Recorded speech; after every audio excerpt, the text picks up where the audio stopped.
Hey everybody, guess what? I'm doing after all just a tiny little bit of astro stuff. I realized I have to do it for myself anyway, so I thought I might as well just, give you a few minutes since I got to do it anyway. So here we go. Here we are at Terra Lumination. That's us. That's what we do. This is just a mini astro quickie, very short and quick. It's all about the Gemini new moon and heading into June. It's the actual moon itself, May 25th, 2017. Okay, so what is going on, people? What's going on? Of course, I've already lost my pen. Screw it. We're just going to do it. Screw it. We're just going to do it. All right. So, what have we got? I'm going to do it this way. I hope you don't mind. I guess you can still see. All right. So, all right, I'm just going to do a universal chart with Aries on the horizon, and everybody else can just fall in line accordingly. It's perfectly natural, perfectly healthy thing to do. All right, so just bear with me. Taurus, Gemini, Cancer, Leo, Virgo, Libra, Scorpio, yeah, and Sag. Good old Capricorn up the top, of course, always. And then there's Aquarius for the whole community. And then there's universal love for all of us. Okay, so that's the starting point. Okay, just very basic. I'll probably have to write the names in later on, but I just want to get the planets out there quickly, okay? So we've got the sun and the moon right here, okay? Like 5 degrees or something, Gemini. And we got Mars in Gemini too, so there's a lot of activity in Gemini. Opposite that, we have pretty much dead opposite, we've got Saturn, okay? And it's been there for a long time, well, quite a while, and it's going to stay there. And we've got the North Node over here. It looks like a planet, but it isn't, but who cares? It's fun. Got to make a picture somehow. And then we've got Venus and Uranus over here, okay, in Aries. And then, of course, we have good old Pluto in Capricorn. Oh, hovering up here. And sweet Neptune doing what you do over here, about 14 degrees. And super hypersensitive Chiron over here. And, of course, we do have good old Jupiter over here in Libra. So what does that look like? Let's doodle it out, okay? You know what? Let's just start with the big fat fire trine, okay? I'm just going to put it in very lightly, okay? And you already know about this one because I've been babbling on for weeks about this one. It's very supportive. You know, Saturn's retrograde right now in Sagittarius. The truth police digging down hard.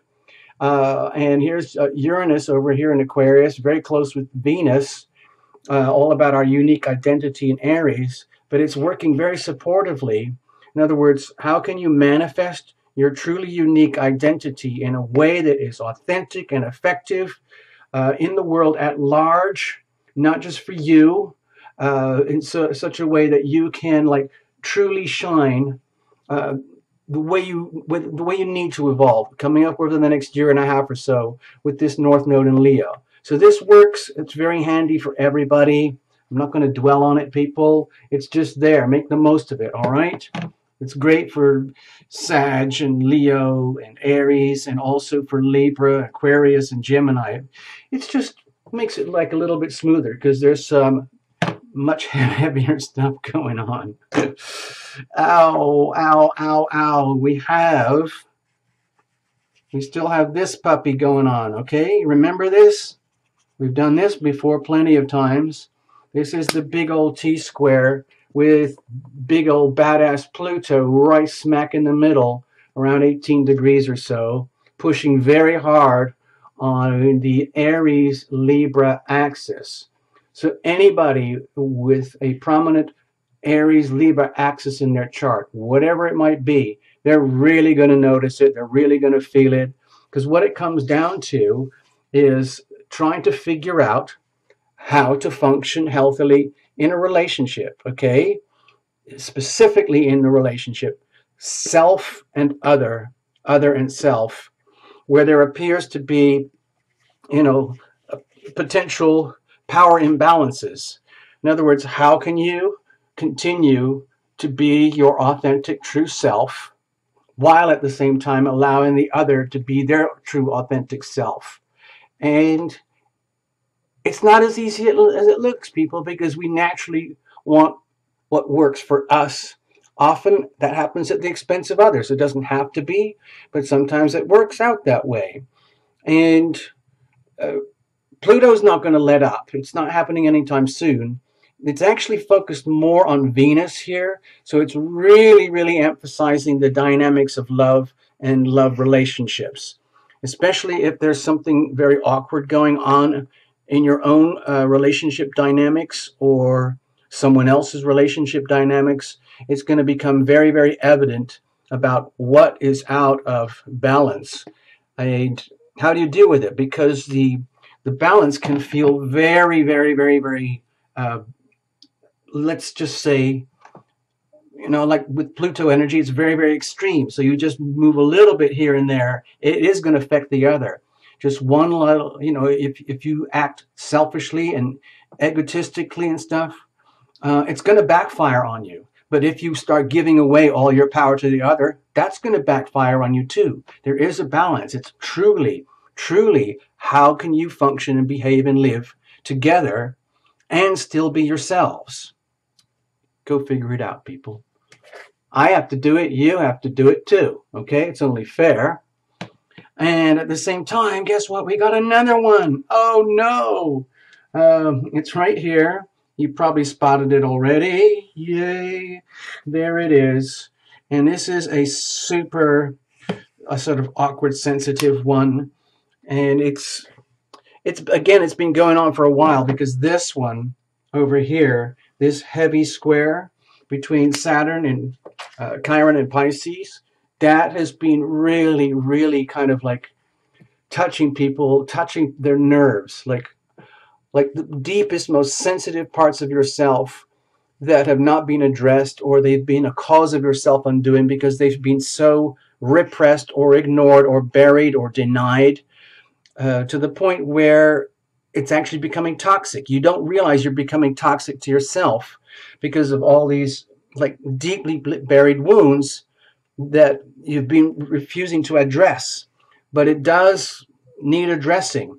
Now, with Mars over here in Gemini opposing Saturn and Sagittarius, there's going to be like a very frothy energy to like speak it out and understand it and put it in words and write it out in words and communicate it, listen to it, speak it in words in order to reveal it, to heal it. So yeah, potentially that's great, but you have to understand with these apparently very scary T-squares, please understand they are actually heaven's way of giving you a tremendous opportunity for growth and evolution and literally evolving and moving on in your life instead of being stuck in stagnant areas of the South Node, for example, or putrefying ancient redundant crap in the dumpster part of your life. And then guess what? It all kind of, if you notice how, I'm just going to do the geometry here. Let's just, sacred geometry. Can you see the pattern there? Can you see this beautiful thing here? It looks really ugly because it's all red and it's on paper, but it is divinely supported by this beautiful fat fire trine. So as what often happens in astrology, it's the best of times and it is the worst of times. In other words, with these kind of pretty intense extreme conditions right now, we have the chance to really, really make the most of it and evolve. And the way to do that is with a lot of respect, courtesy, kindness, gentleness, and understanding as you get through it. You cannot force this. There's so much fire energy here.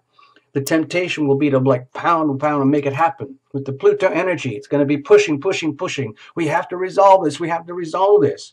But if you do all the pushing too hard, then it can end up in a train wreck. And so the way out of it. What is the way out? You look to the little opposing signs, the empty places over here and over here. So in other words, be very kind, patient, and slow, and nurture yourself, okay? Love yourself. Hug yourself, love yourself like you're a little baby, okay? And take care of yourself properly in a very, very kind of orderly manner, as though you were being a nurse to yourself. And that's how you can get through this and evolve so more effectively. Not so effectively, but more effectively. Because it's going to be a struggle for all of us. And of course, lastly, we do have the new moon. That's the whole point of this report. I forgot, sorry. That's over here, okay? Sun and moon are aligned, so it's a very kind of like a hushed moment. This is the new moon, all right? New moon, Gemini, right there. May, what did I say? May 25th, that's this week.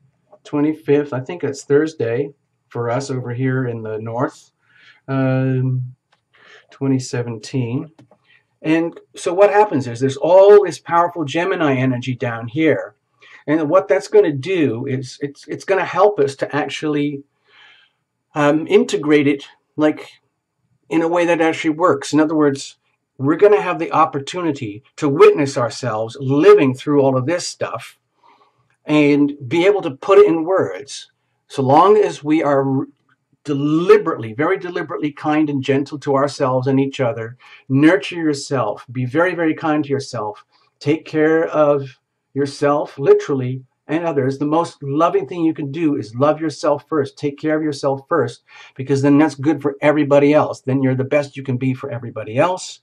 And what will happen is all these very challenging dynamics, you can start to see the gift. So, especially with the new moon here, it's going to be the opportunity here for the next few weeks from that time onwards is to take advantage of the crystallized clarity in communications, speaking and listening, writing and sending in such a way that if you do it honorably and take full advantage of the energy, you can almost like hear your own brain working as you figure out these dynamics.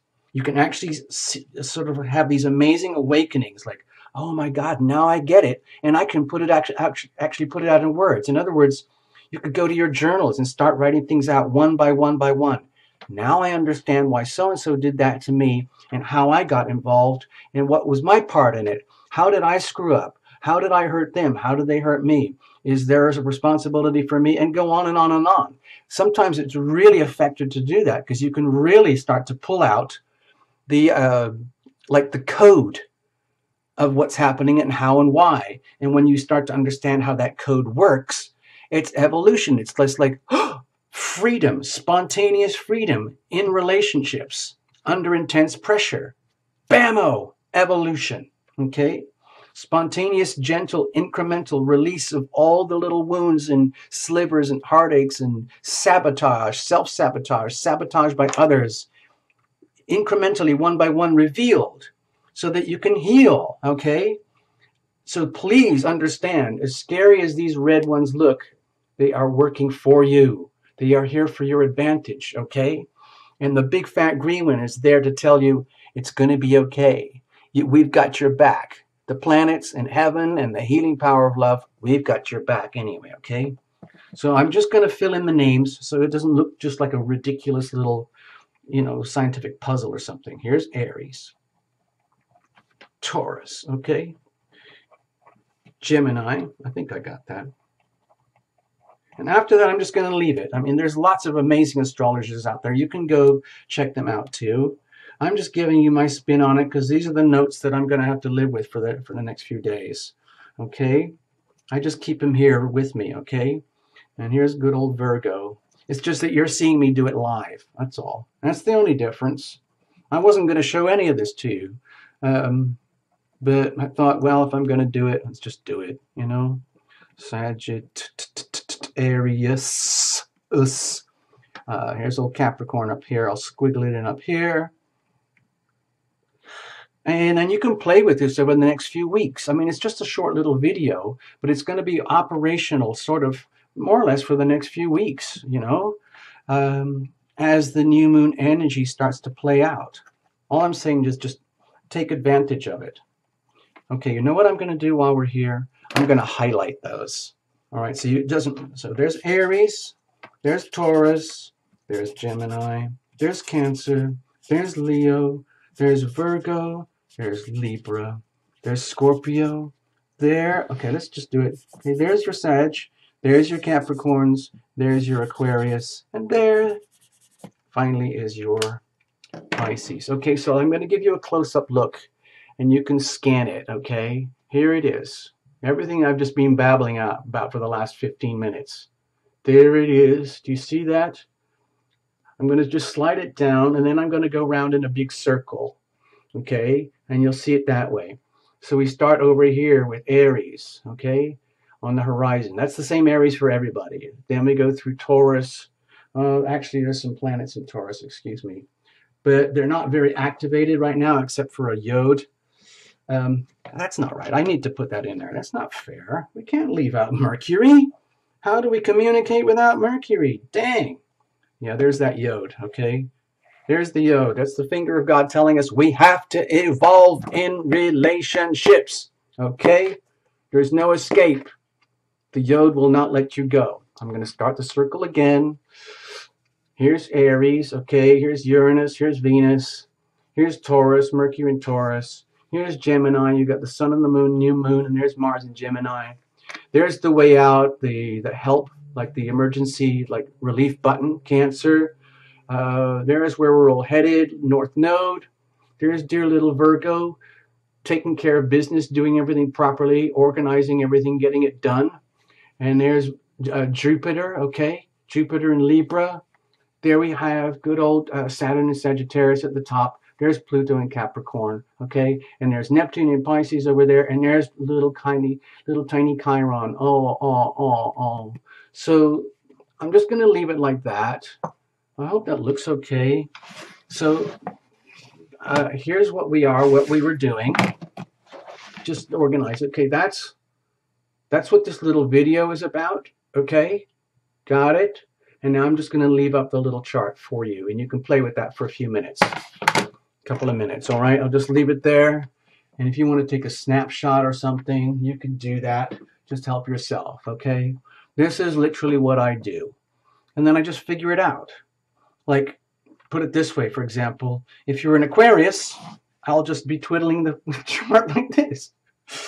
If you're a Capricorn, it's going to look like this. Oh, no. If you're a Libra, it's going to look like this. Virgo. Anyway, I think you understand. I hope you do. I hope I haven't just confused everybody.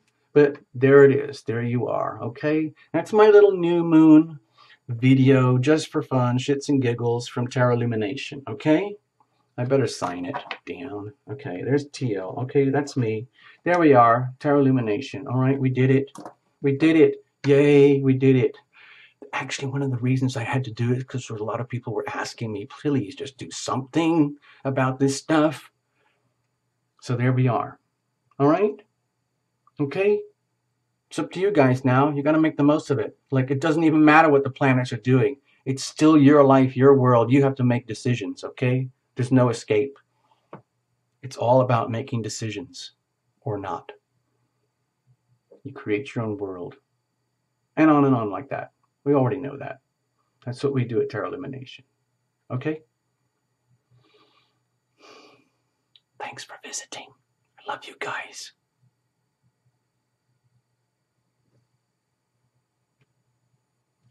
Bye. Have a great new moon. Have a great June.